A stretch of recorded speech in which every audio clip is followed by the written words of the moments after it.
सभी साथियों को नमस्कार। मैं नितिन पांडे, आपका रीजनिंग एजुकेटर, आपका स्वागत करता हूं इस इवेंट में, जहां पर आप सभी को पता है कि आरआरबी एएलपी का एग्जाम जो है वो चल रहा है। अपने पूरे जोश और जुनून के साथ सभी यहां पर स्टूडेंट्स एग्जाम देने जा रहे हैं और उन्होंने जो तैयारी की है उस हिसाब से पेपर वो बहुत अच्छा करके आ रहे हैं। तो उम्मीद करते हैं कि आप सभी लोगों का जो पहले दिन यानी 3 शिफ्ट में जो एग्जाम हुआ वो एग्जाम बहुत शानदार और बेहतरीन रहा होगा। और उस इवेंट के माध्यम से मैं आपको किसी भी तरह का एग्जाम एनालिसिस नहीं करा रहा, क्योंकि एग्जाम एनालिसिस कल शाम को रेलवे के नोटिस की तरफ से कि यह आया है कि एग्जाम एनालिसिस कराना बैन है। तो मैं किसी भी तरह से आपको यहां पर यह बताने के लिए नहीं आया हूं कि रीजनिंग में क्वेश्चंस कैसे आए हैं, किस किस चैप्टर से पूछे गए हैं, मैथ्स में किस चैप्टर से आए हैं, और जीके जीएस यानी कि साइंस में क्वेश्चन कैसे आए हैं, जनरल अवेयरनेस और करंट अफेयर से क्वेश्चंस किस तरह से आ रहे हैं, ये क्वेश्चंस मैं आपको नहीं बताने वाला। केवल आपको यहां से पहले दिन का जो अटेम्प्ट है कि आपका पहला दिन का अटेम्प्ट कैसा रहा, क्या रहा गुड अटेम्प्ट, सेफ स्कोर क्या हो सकता है, तो ये सभी बातों पर हम लोग डिस्कस करने आए पहले दिन के बेस पर। तो जितने भी छात्र यहां पर इस वीडियो को देख रहे हैं सभी लोगों से गुजारिश है, एक बार सभी लोग इस चैनल को सब्सक्राइब कर लें और अपने दोस्तों तक इस इवेंट को ज्यादा से ज्यादा संख्या में शेयर करें, क्योंकि आप सभी के लिए ये इवेंट बहुत बहुत ज्यादा जरूरी है जिन्होंने पहले दिन एएलपी का एग्जाम दे दिया है। तो यहां पर आप समझिएगा और देखिएगा, बात करते हैं पहले दिन की। तीनों शिफ्ट को मिलाकर मैंने एक जो पूरा जो आपका निष्कर्ष निकाला है, तीनों शिफ्ट को मिलाकर जो आपका एक निष्कर्ष निकाला है कि 25 नवंबर को जो आपका पेपर रहा first shift, third, second shift और थर्ड शिफ्ट में, अगर हम बात करें तो आप सभी को पता है कि रीजनिंग में जो आपके क्वेश्चंस आ रहे हैं वो 25 क्वेश्चंस देखने को मिल रहे हैं। अब 25 क्वेश्चन रीजनिंग के हैं, मैथ्स के 20 क्वेश्चन हैं, जीएस यानी जनरल साइंस के आपके पास 20 क्वेश्चन हैं और जनरल अवेयरनेस और करंट अफेयर्स के आपके 10 क्वेश्चंस पूछे जा रहे हैं। कुल मिला के अगर हम बात करें तो रीजनिंग का पेपर आपका इजी टू मॉडरेट लेवल तक है और मॉडरेट लेवल से ऊपर हाई लेवल नहीं है। और जब पेपर एक मॉडरेट लेवल पर होता है तो जिसने तैयारी की होती है वो अच्छा पेपर अटेम्प्ट करके आ जाता है। तो अगर हम बात करें 25 क्वेश्चन में, तो 25 क्वेश्चन में गुड अटेम्प्ट जो आपके रहने वाले हैं वो रहने वाले हैं साथियों आपके 20 से 21 क्वेश्चन, यानी कि लगभग आपने 20 क्वेश्चन किए हैं अगर रीजनिंग में सही, तो आप ये मानिए कि आप एक गुड अटेम्प्ट में और सेफ स्कोर की तरफ है रीजनिंग के पॉइंट ऑफ व्यू से। इसके बाद अगर हम बात करें तो मैथ्स में आपके 20 क्वेश्चन, 20 मैथ्स जो है बिल्कुल भी किसी तरह से आपको डराने वाली नहीं है।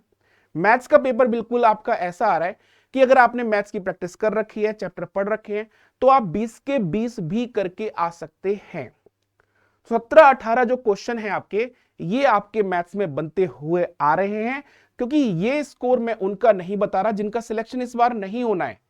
जिन्होंने इस बार पढ़ाई नहीं की है तो वो तो 12, 13, 14, 15 करेंगे, लेकिन जिनका सिलेक्शन होना है, जिनका सीबीटी 2 में जिनका जाना है, तो उनके लिए जो सेफ स्कोर है, जो गुड अटेम्प्ट है, वो 17 क्वेश्चन के आसपास गुड अटेम्प्ट माना जा रहा है।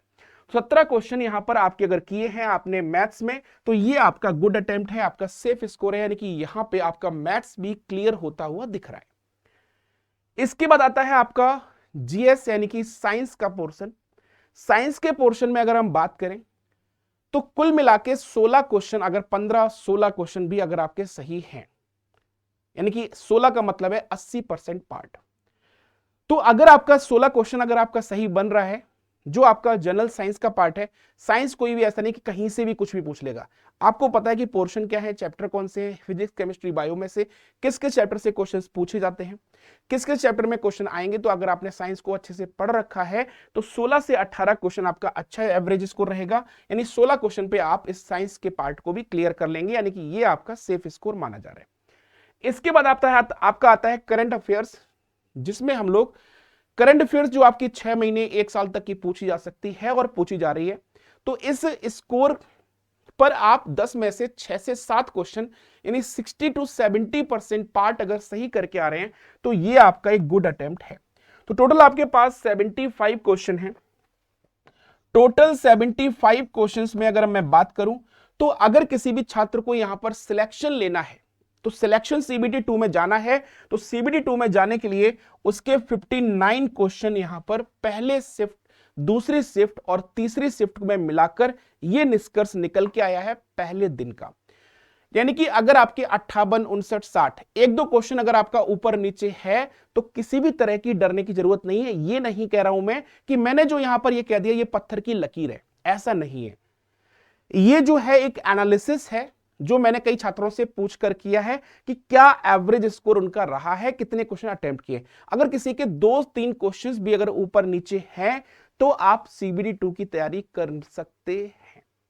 तो यानी कि 58, 59 क्वेश्चंस आपके, मैक्सिमम क्वेश्चन 64, इससे ऊपर 65 से क्वेश्चन के ऊपर सही किसी के इतना ज्यादा पढ़ने वाला कोई छात्र होता नहीं है कि वो सारे के सारे 75 के 75 करके आ जाए। तो 75 के 75 वही कर सकता है जिसने कुछ नहीं पढ़ा है, क्योंकि उसको तो फिर 75 करने हैं। जिसने पढ़ा है वो बाकी आपके 60, 62, 65, 58 इस तरह के आंकड़े को ही छू पाता है। तो अगर आपका ये स्कोर बन रहा है तो सीबीडी 2 की तैयारी करिए। इस बार आपका एएलपी का एग्जाम फर्स्ट फेज आपका क्लियर हो जाएगा।